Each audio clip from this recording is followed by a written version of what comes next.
قرآن وہ کتاب ہے جو درس انقلاب ہے،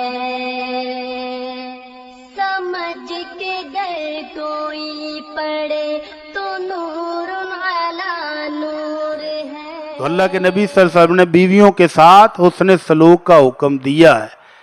میرے پاس اس ہفتے میں طلاق کے کتنے کیس آئے ہیں، اللہ کی پناہ ہیں۔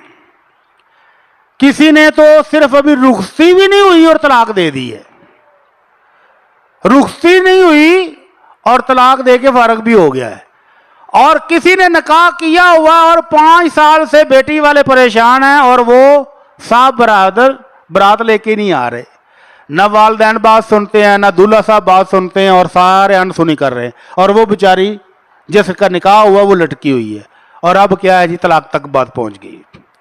اور کئی بوڑھے طلاقیں دے رہے ہیں، کئی جوان دے رہے ہیں، کوئی نکاح کے فوراً بعد دے رہے ہیں۔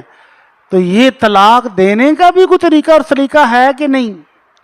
اللہ رب العزت نے اس معاملے میں فرمایا وَلَا تَنْسَوُا الْفَضْلَ بَيْنَكُمْ، طلاق دینی بھی ہو تو آپس میں احترام، محبت، عزت کو مت بھولو، ایک دوسرے کے حقوق کا اس وقت بھی خیال کرو۔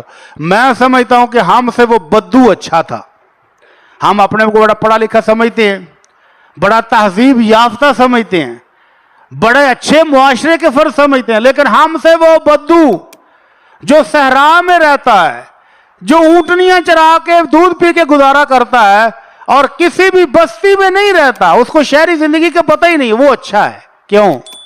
اس نے اپنی بیوی کو طلاق دی تو دوست یار آ گئے، اس دس پھر کی ہوا ہے، کیوں ہوئی طلاق، کی بن گل بنی، کوئی وجہ بھی تو دس۔ وہ کہتا خبردار چپ، ابھی وہ عدت میں ہے اور میری بیوی ہے، میں جب چاہوں صلح کر سکتا ہوں، تم کون ہوتے ہو میری بیوی کے بارے میں بات کرنے والے، زبانیں بند کرو اور دفع ہو جاؤ یہاں سے۔ دوست اب آپ شرمندہ ہو کے اٹھ گئے کہ یار بڑا کوڑا ہے، میری بیوی ہے ابھی عدت میں ہے، میں جب چاہوں صلح کر کے لے آؤں، تم کون ہو، چلو نکلو، بھگا دیا۔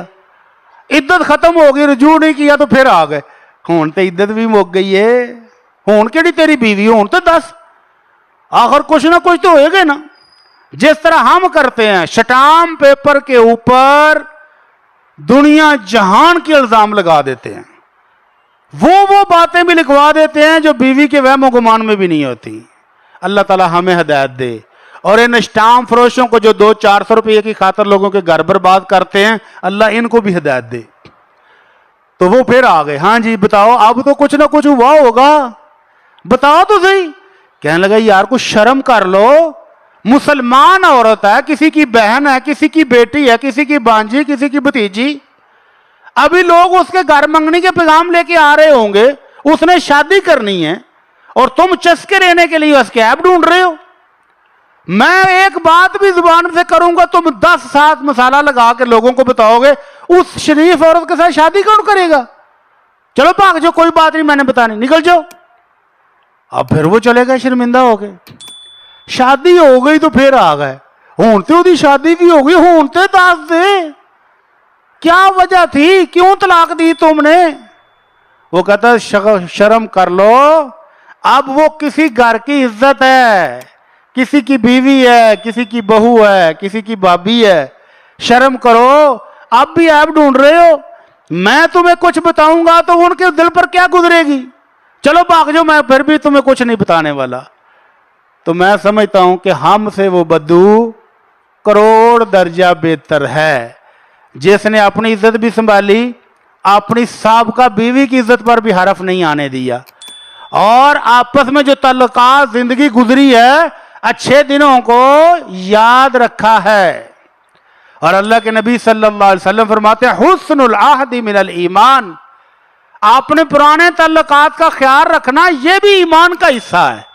تو خدا را طلاق دینا کوئی اچھی بات نہیں ہے، لیکن بوقت ضرورت اللہ نے اجازت بھی دی ہے۔ ابغض الحلال الی اللہ الطلاق، ایک حدیث میں آتا ہے کہ اللہ نے طلاق کو حلال کیا ہے، اس کے باوجود اللہ کے ہاں سخت ناپسندیدہ ہے۔ طلاق دینی ہو دے دو، کوئی بات نہیں، کوئی ضرورت پڑ جاتی ہے، خلا لینا عورت لے لے، لیکن آپس میں اتنے الزام تراشیاں نہ کرو کہ ساری زندگی ایک دوسرے سے منہ چھپاتے رہو۔ طلاق دینی ہو تو بھی اچھے طریقے سے، عورت کی عزت، اس کا احترام، اس کے شرف کو ملحوظ رکھتے ہوئے اچھے طریقے سے اس کو فارغ کرو، تاکہ وہ بھی آپ کے لیے دعائیں کرے اور آپ بھی اس کے لیے دعائیں کرو۔ تو یہ سیرت ابراہیمی سے پتہ چلا کہ عورت معزز ہے۔ ہم عیسائی نہیں ہیں، ہم یہودی نہیں ہیں، ہم مشرک بھی نہیں ہیں کہ جن کے ہاں خامد طلاق دے دے تو عورت ساری عمر ویسے ہی بیٹھی رہے گی۔ نہیں، وہ چاہے تو عدت کے دوسرے دن ہی شادی کر لے۔ تو اللہ تعالیٰ سے دعا ہے کہ اللہ ہم سب کو دین کی سمجھ عطا فرمائے۔